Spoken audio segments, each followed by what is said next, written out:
Neste dia dedicado ao combate ao alcoolismo, nós não poderíamos tratar de outro assunto aqui no consultório. A dependência traz prejuízos para a vida profissional, social e familiar. A boa notícia é que o problema pode ser controlado desde que haja empenho e ajuda necessária. Vamos saber mais detalhes sobre o tratamento com o psicólogo Pablo Araújo. Pablo, bom dia, obrigado, viu, por falar com a gente. Bom dia, Wilker. Eu que agradeço pelo convite, pela oportunidade que vocês estão oferecendo para que a gente fale sobre um tema tão importante e que repercute de uma maneira muito significativa na vida de milhões de brasileiros. Então, é importantíssimo que a gente compreenda esse assunto do qual a gente vai tratar. Pablo, eu queria que você começasse explicando para a gente, o alcoolismo tem cura? O alcoolismo é uma doença e aqui é importante a gente já fazer essa pontuação, porque é uma dificuldade muito grande em compreender isso. Normalmente o alcoolista ele é muito estigmatizado. As pessoas falam, né, que é uma pessoa que é fraca, né, que tem falta de vontade, enfim, e por isso não conseguem abandonar o vício. Mas é importante a gente pontuar aqui que o alcoolismo ele é uma doença, assim como inúmeras outras doenças que a gente tem dos transtornos mentais. Então, é uma doença que precisa de um tratamento específico para que a pessoa consiga alcançar aí essa, entre aspas, cura, né? Não há uma cura para o alcoolismo, mas é possível sim a pessoa, a partir de um tratamento com uma ajuda especializada, conseguir, né, abandonar o vício, né, da bebida. Pablo, bom dia para você. Nós recebemos uma pergunta aqui, a pessoa não se identificou, mas ela disse que está passando pelo problema em casa e ela acha que tem um parente que é alcoólatra. Como é que a pessoa sabe? Como é que ela pode ter certeza se a pessoa ali que ela convive é alcoólatra? Então, como eu disse, é uma doença. E uma doença que tem determinadas características. Então, para que a gente consiga diagnosticar, ou mesmo para o parente, né, o amigo que convive com uma pessoa que ele acredita que possa estar se transformando num alcoólatra, há certos padrões de comportamentos que a gente pode observar e isso nos permite entender se a pessoa de fato ela é ou não alcoólatra. Eu queria só fazer uma diferenciação, Marina. Existem 3 diferenças. Há pessoas que... Nós tivemos aí, tá paralisado aí, a nossa conexão com o Pablo tá prejudicada nesse momento. A gente vai tentar reconectar aqui com ele. A gente está falando sobre o alcoolismo, né, com o Pablo, que é psicólogo. Então, ele está explicando para a gente se é realmente uma doença, como a gente pode aí detectar, né, perceber que uma pessoa aí que convive com a gente se tem esse problema, que eu acho que é muito importante, né?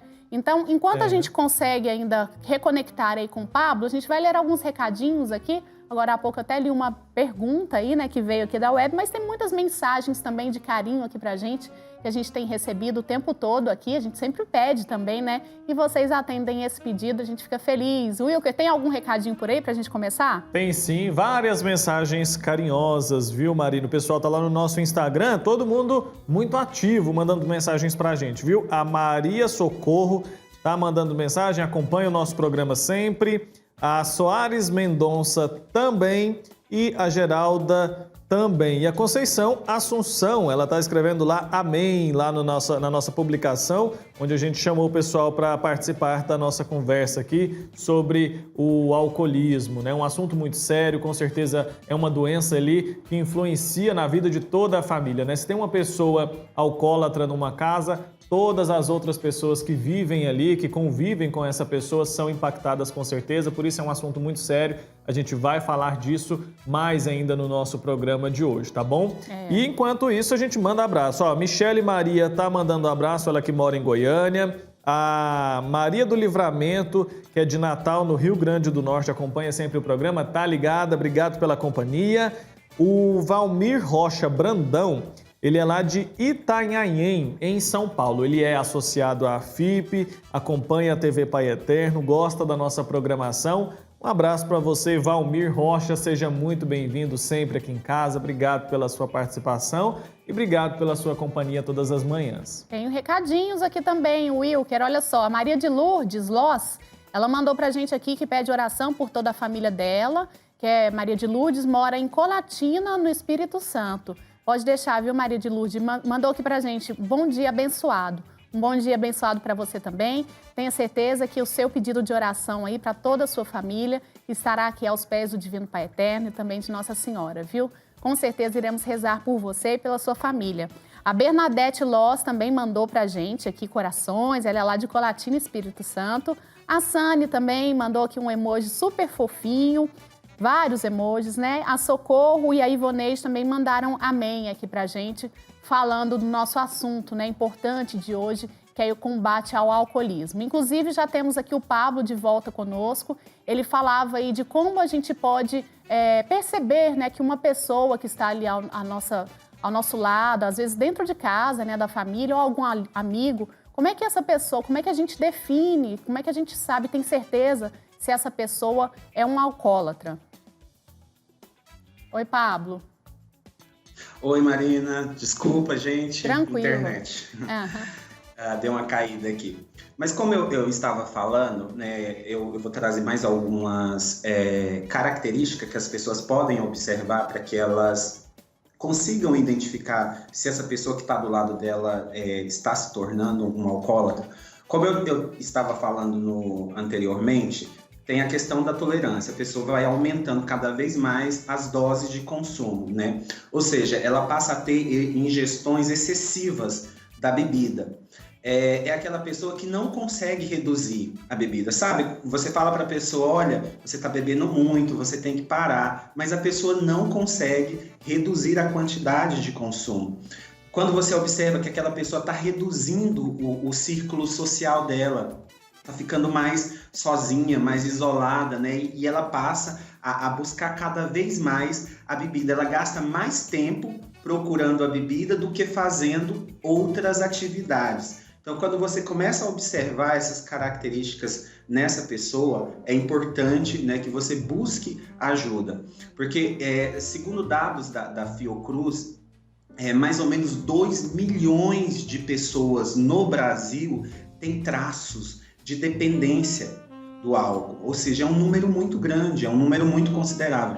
Em 2019, a Fiocruz fez uma pesquisa e 46 milhões de pessoas haviam relatado que tinham tomado pelo menos uma dose de álcool no ano, nos últimos 30 dias. Então, de fato, é um tema muito importante que atinge milhões de brasileiros.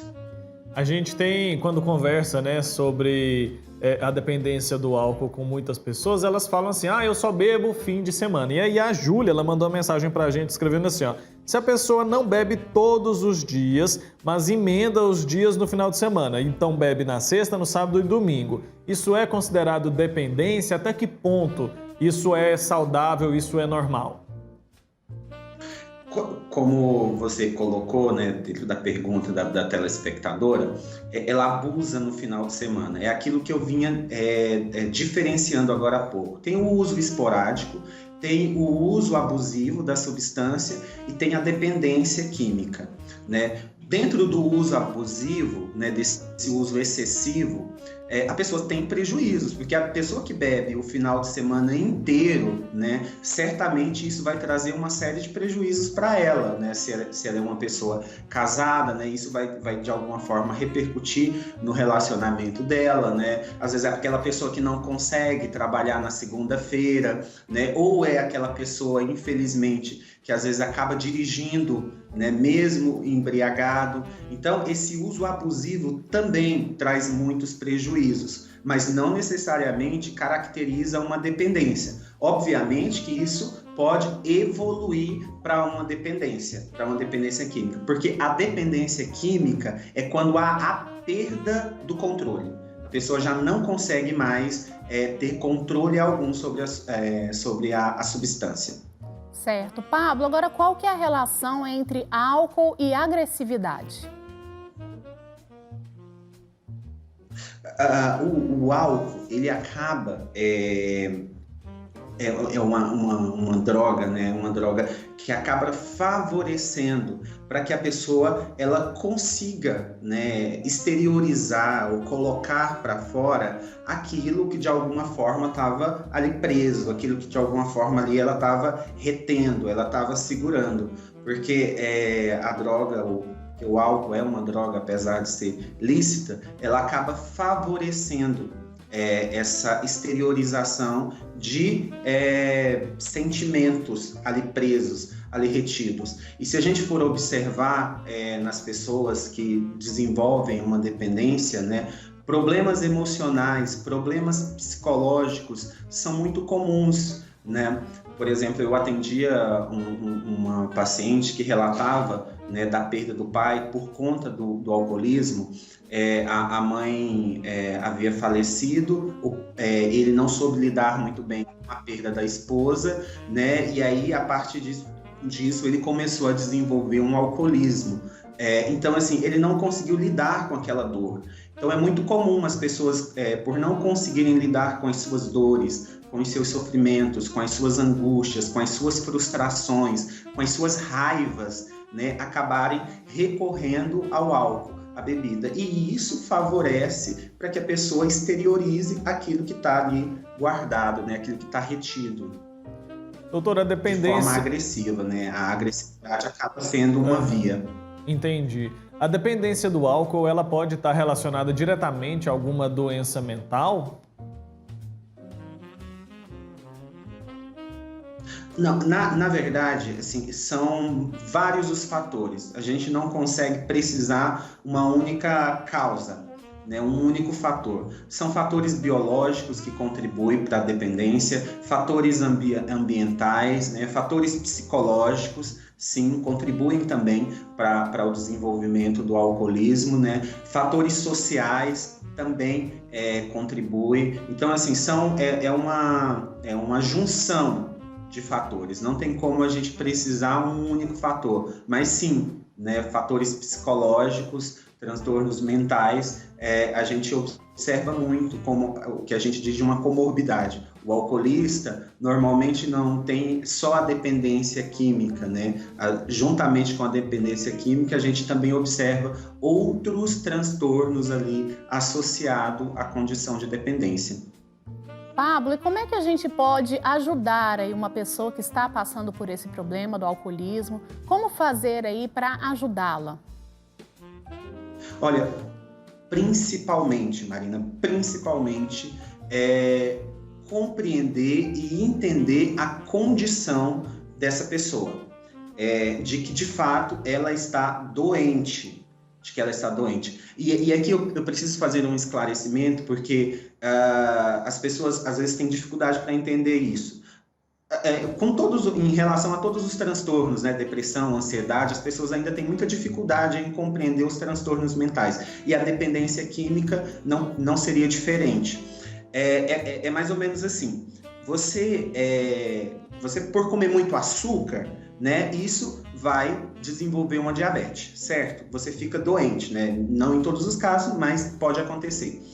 Seria como se, depois que a pessoa desenvolveu a diabetes, eu começasse a questionar o caminho que levou ela a desenvolver a diabetes. Não, mas foi porque você quis, foi porque você não teve força, foi por falta de vontade, né? O que pode ter sido, né? Mas depois que a doença se instalou, isso não vai ajudar, isso não vai resolver. Depois que a doença se instalou, é necessário que a pessoa, né, combata a doença por meio de um tratamento. Isso é o que vai resolver.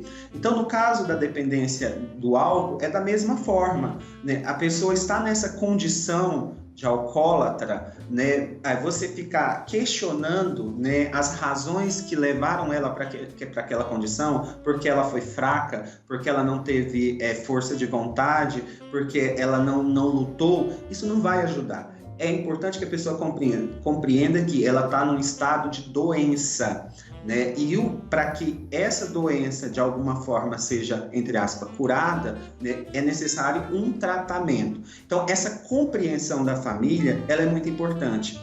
Mas, obviamente, que para a família isso é muito difícil, porque o alcoolismo é uma das doenças mais difíceis, né, das pessoas aceitarem que tem. Por isso que, normalmente, só pessoas de mais idade, velhas, que buscam ou recorrem ao tratamento depois de um longo período aí de abuso da substância. Então, a família já sofreu muito com isso. Né? A família já teve inúmeras dificuldades por conta dessa condição. Então é difícil para os familiares realmente lidar com essa questão. Mas é muito importante que os familiares, primeiro, familiares ou pessoas próximas a essa pessoa que está nesse estado, compreenda que de fato essa pessoa está doente, que ela precisa de uma ajuda especializada. Então a gente tem inúmeros recursos hoje, né, para o tratamento do alcoolismo, né? A pessoa pode procurar um CAPS,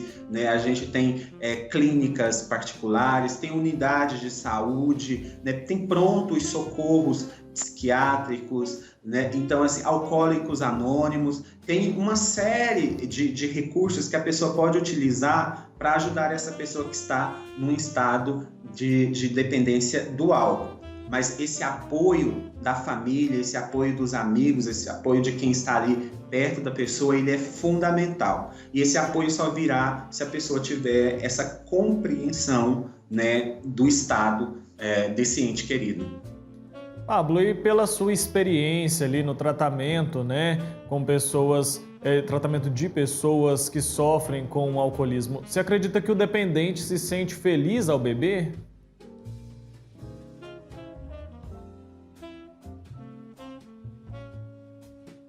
Sim, não é que ele se sente feliz, né? Porque se a gente for falar de felicidade, ela tem uma conotação um pouco mais ampla, mas ele tem prazer, né? Porque o álcool, ele acessa uma área do nosso cérebro responsável por nos dar prazer. Então, por meio da substância, ele obtém prazer. Isso é inegável. Por isso que vicia. Por isso que a pessoa quer usar cada vez mais e mais. Porque ela vai em busca dessa sensação de prazer. Imagine você aí tá sofrendo com uma grande dor por conta de uma grande perda, né? Tá com aquela angústia tremenda e aí de repente, quando você toma um gole, né, você obtém ali um alívio. Você obtém ali uma sensação de prazer, uma sensação de relaxamento, né? O cérebro, ele não vai fazer juízo de valor se isso é bom ou ruim. Ele vai entender que aquilo deu prazer para ele e ele vai pedir aquilo cada vez mais. Por isso que o alcoólatra acaba recorrendo cada vez mais para a substância, para obter prazer. Pablo, vamos falar um pouquinho sobre o tratamento do alcoolismo. O doente, quando está se tratando, né, ele tem que abandonar de vez o álcool ou ele pode ir diminuindo? Tem como isso? Diminuir, reduzir? Ou não? Realmente ele tem que cortar o mal ali pela raiz?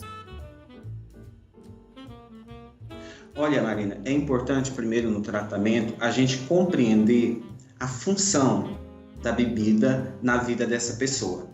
A gente precisa entender, né, qual que é a importância da bebida na vida da pessoa, qual que é a relação que essa pessoa estabeleceu com aquela substância. Em um dado momento, né, em dadas circunstâncias, a pessoa foi compreendendo, né, que o álcool, que a bebida, seria aquilo que traria, né, o bem-estar para ela, aquilo que de fato seria a resposta para ela. Então é importante a gente compreender essa relação, porque à medida que a pessoa vai compreendendo essa relação, né, a função, a importância que a substância tem na vida dela, ela vai tendo condições de buscar meios, mecanismos, né, em outros lugares, tentando falar de forma mais prática, né? Se eu estou em busca de prazer e a substância me dá prazer, de que outras formas eu posso obter prazer?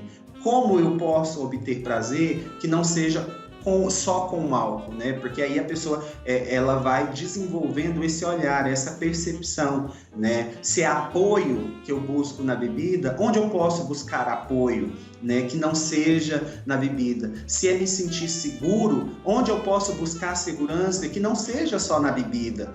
Então, é preciso que a pessoa vá entendendo a relação que ela estabeleceu com aquela substância para que ela vá desenvolvendo recursos para que ela consiga deixar de usar aquela substância. Então, o trabalho ele vai nesse sentido real, o manejo vai nesse sentido, nessa compreensão que vai permitindo, né, a atuação da pessoa sobre o problema dela. E aí isso muda de pessoa para pessoa, de caso para caso, né? É relativo.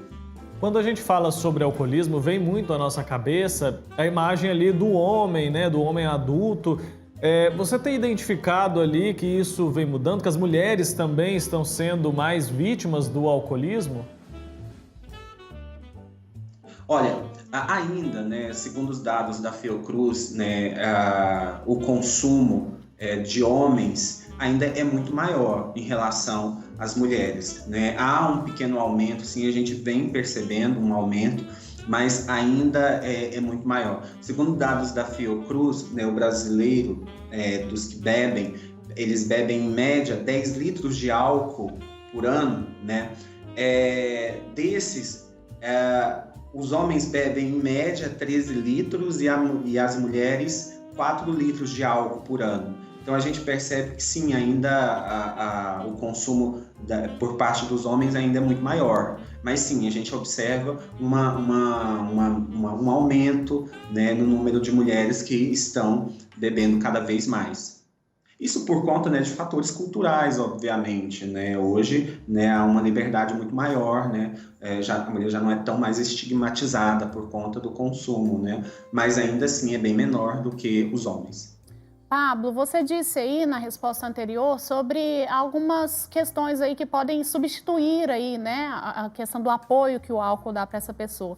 Dá algumas dicas aí para as pessoas. A atividade física, por exemplo, pode ser uma delas, a terapia também. O que a pessoa pode fazer aí para realmente buscar em outros lugares o que ela tem na bebida? Sim. A chave de tudo, né, ela resume nesse autoconhecimento que a pessoa precisa desenvolver acerca de si. A pessoa precisa entender como ela funciona, né, como eu disse, né, o que pode dar apoio para ela, o que pode trazer a sensação de segurança que ela busca, né, o que pode facilitar para que ela desenvolva suas competências, suas habilidades, enfim. Então, esse processo, né, ele passa necessariamente por um autoconhecimento.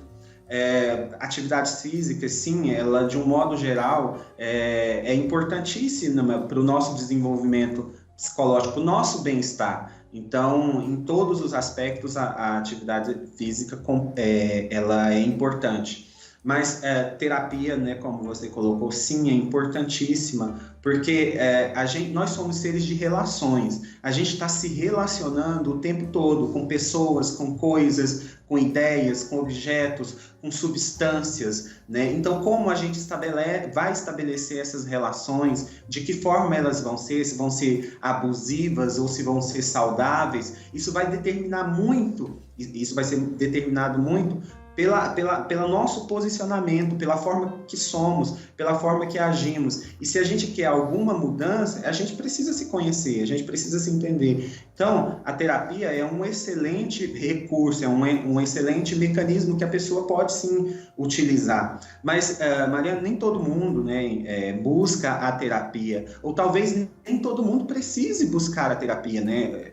O quadro aqui, né? Hoje a gente tem muitos instrumentos para que as pessoas se conheçam, para que as pessoas se percebam, né? Várias dicas estão sendo dadas aqui. Então, a gente hoje tem muitos recursos que nos possibilita, né, passar por esse autoconhecimento e a gente ir cada vez mais se responsabilizando pelos nossos atos, pelas nossas ações, pela forma como vivemos, né, pelos prazeres que iremos obter ao longo da vida, pelas conquistas que iremos obter, pelas realizações que teremos. Então, essa responsabilização que a gente precisa precisa ter sobre a nossa vida, sobre a condução da nossa vida, da nossa história, né, passa muito por esse autoconhecimento que a gente pode desenvolver de inúmeras maneiras, de N formas, né? Então, há muitos recursos hoje disponíveis para nós. Antes da gente encerrar, eu queria que você deixasse aí uma mensagem para as famílias, né, que tem alguma pessoa ali que é dependente do álcool. A gente sabe que as famílias muitas vezes também são vítimas dessa dependência. Como eu disse, aqui em momento nenhum, quando eu falei que as pessoas precisam compreender que é uma doença, né, o objetivo é negar o sofrimento, negar a dor das famílias. Como eu disse, essa condição, né, ela traz inúmeros prejuízos para as famílias, né, brigas, infelizmente, né, agressões nos lares, né, tem muitos prejuízos financeiros, a pessoa passa a viver em função da bebida, gasta todo o dinheiro, não consegue trabalhar, a pessoa se isola em muitos casos, né, e isso causa muito sofrimento, isso causa muita dor para os familiares. Ver isso, né, um pai ou uma mãe, ou um irmão ou um filho nessa condição. Então, embora haja todos esses aspectos, né, é importante ressaltar que é possível, sim, obter ajuda para essa pessoa, que há tratamento para isso, tratamento especializado, que a pessoa que esses familiares dispõem de recursos, né? Talvez você não consegue pagar uma clínica particular aí para colocar esse parente seu, mas busca um CAPS, busca uma unidade básica de saúde, né? Busca aí um Alcoólicos Anônimos, né? Busca grupos. Hoje a gente tem inúmeras comunidades terapêuticas que oferecem tratamento. Busque ajuda. A gente tem instituições que oferecem atendimento psicológico, né? As faculdades. Eu mesmo trabalho numa instituição, no ITGT, inclusive a minha professora esteve aqui na semana passada, a Virgínia. Lá a gente oferece tratamento para pessoas que não têm condições de pagar ou que precisam pagar um valor reduzido. Então, para esses familiares, a mensagem que eu deixo não desistam dos seus entes queridos, não desistam dos seus parentes, busque ajuda, busque tratamento especializado, que hoje há muitos recursos para ajudar essas pessoas que estão nessa condição. Apesar da dor, apesar do sofrimento, não perca a esperança. Obrigada, então, Pablo Araújo, que é psicólogo, por ter conversado com a gente sobre esse assunto importante. Muito obrigada, até uma próxima oportunidade, tá? Eu que agradeço pela oportunidade. Posso deixar meu Instagram aqui rapidinho? Pode, claro. É o @Pablo Araújo Psicólogo. Agradeço muito pelo convite, estou à disposição. Maravilha, então, Pablo, um grande abraço para você, viu? Olha, conversa muito importante que a gente teve, eu tenho certeza que você aí de casa conhece alguém que já passou pelo problema ou está passando, então esperamos ter ajudado.